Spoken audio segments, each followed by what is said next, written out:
What's going on, guys? It's Childish here, back at it again with my 17th news series. Right now, I'm going to be starting a lot of things here and there, but I thought about doing something a little bit different um, as far as videos that other people do.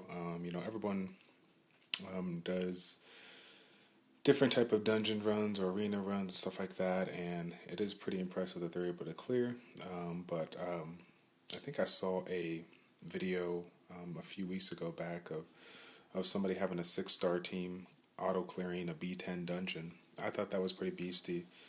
I'm definitely not there, but I'm going to work my way up. I'm currently able to auto all B8 dungeons with my own team, not anybody else's. So now I'm going to go ahead and give it a go to go ahead and give it a go on B9 and record it for you as I get the vids. So um, as far as my setup for today, which is going to be, looks like water,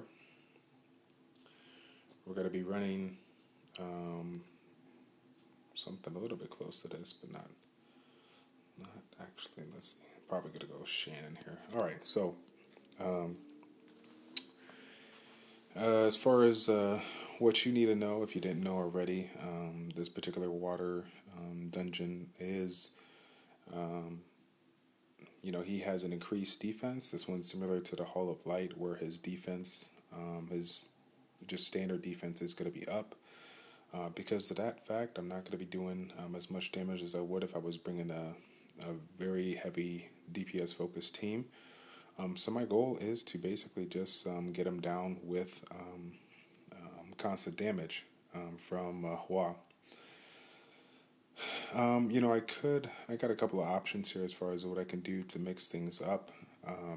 This particular unit has an AoE hit point recovery or hit point disturb skill. So I got Lulu in there to go ahead and help me out. Seeing that Hua is fire, I'm sure you guys are all be like, why the hell are you bringing a fire unit to a water fight? Well, from what it seems like we've been testing, and a few videos have verified this, the ability of a unit hitting an element that is weaker, that it's weak against, it'll affect the amount of damage it does and the amount of crit rate it does, but not doesn't look like it has an effect on resistance of its debuffs or accuracy or whatnot. So I'm going to go ahead and try to prove that point today. I believe that if that is the case, then I just basically, as you can see here, build a heavy support-based team and just allow Hua to slowly bring it down with constant damage. I could swap out Shannon for Megan, obviously with the extra continuous damage and getting the um, extra, the same buff basically, and being able to prevent him from putting on any kind of buffs he has. But at the end of the day, the reason why I use Shannon for the most part is the AoE slow and the glancing hit combination. They just can't be beat by any other support unit. Slowing down the towers makes it a lot easier to keep my units alive with the healers. Slowing down the boss as well as putting the glancing debuff effect. For those that don't know about that, um, that is crucial. Combine that with Jameer's second skill, which is an attack power decrease as well as damage proportion to enemies max. I'll get plenty of damage there, but the combination of the attack debuff plus the glance and hit debuff is going to be crucial in being able to take on his AoE attacks. So without further ado, let's give it a go. Let's see if we can take this 5-star max team and knock it out with an auto attack. So again, I'm not going to do anything in particular to target or anything with the exception of the boss at the very end. I guess I can get this out of the way. Obviously, it's got to be a little bit slower, but that's all right. I'm not too concerned because, again, my goal is just to clear the zone, clear the B9 dungeon.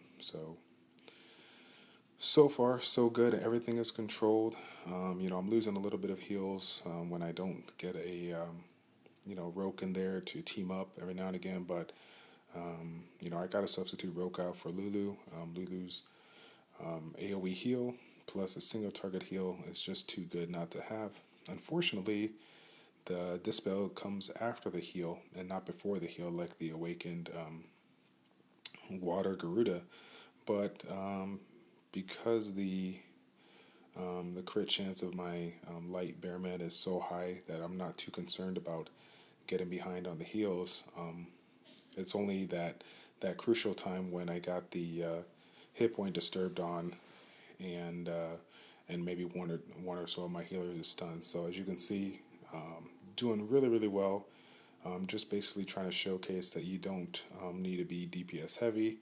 I'm sure people are still wondering, hey, why you got to use Lucian, right? You got to get him in there. Well, I just got Lucian, if you guys haven't checked out in my previous videos, and I made it pretty clear that his runes are definitely not up to par with some of these guys' runes.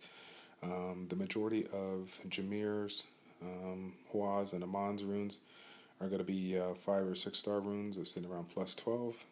Shannon and Lulu are actually a little bit weaker. 3-star, 4-star runes, probably sitting about plus 9. But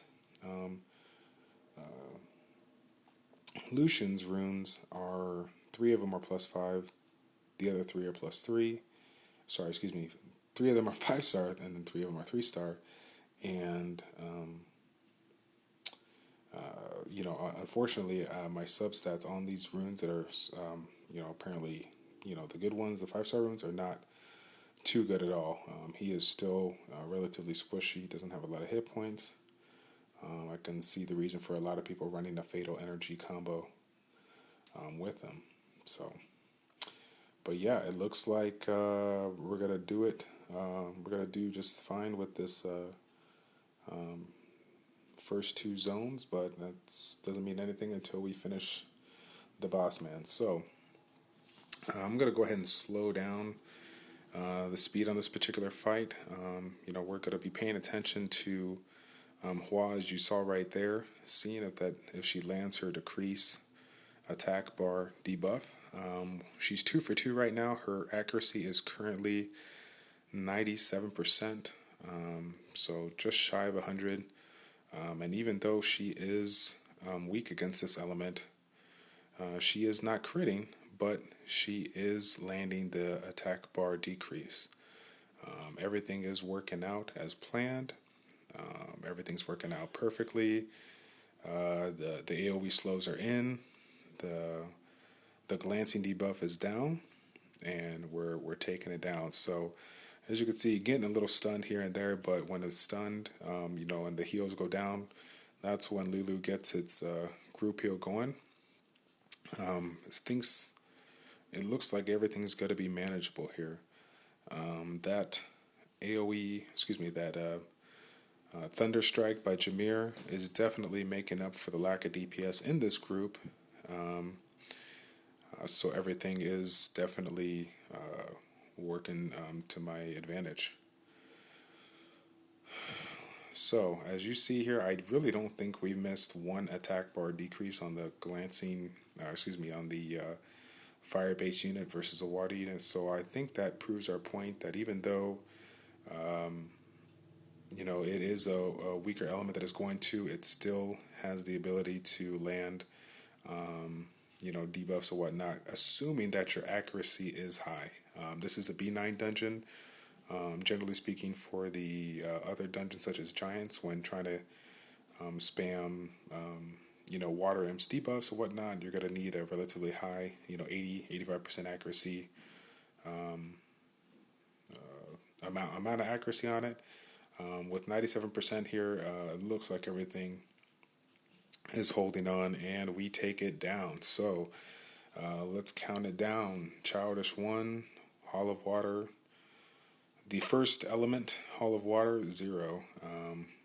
Looks like we take it down, and I said, God damn, I'm in the money, baby. That's what we want to see right there. That's what I'm talking about.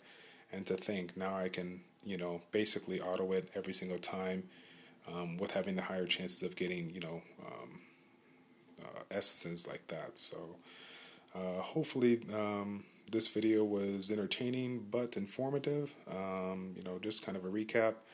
With the higher dungeons you get in the zones, the higher dungeon level dungeons you do, it seems like the more constant damage is going to be a strong element, and the less of actual true DPS to take the units down is going to be the focus. So that being said, even though I believe my style is a little bit more aggressive and risky, sometimes you do have to put the brake pedal on, set up your support, and just kind of try to maximize your team at its best. So hope you guys like that vid.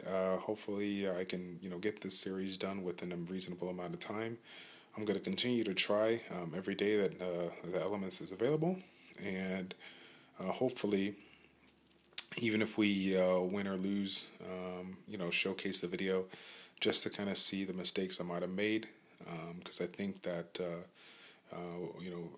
gamers out there are too focused on making their videos look perfect, when in all reality we all lose as much as we win, and if it wasn't for us to lose, we wouldn't be able to get that opportunity to learn from our mistakes and improve our teams. So I'm pretty sure I had myself a nice handful of losses on this fight before I actually started winning it, but like I said, everything comes with time. So first one down, a 5-star max team Auto-B9. I'm going to take it. So until next time, guys, this is Childish checking out. Take care, and we'll see you next time.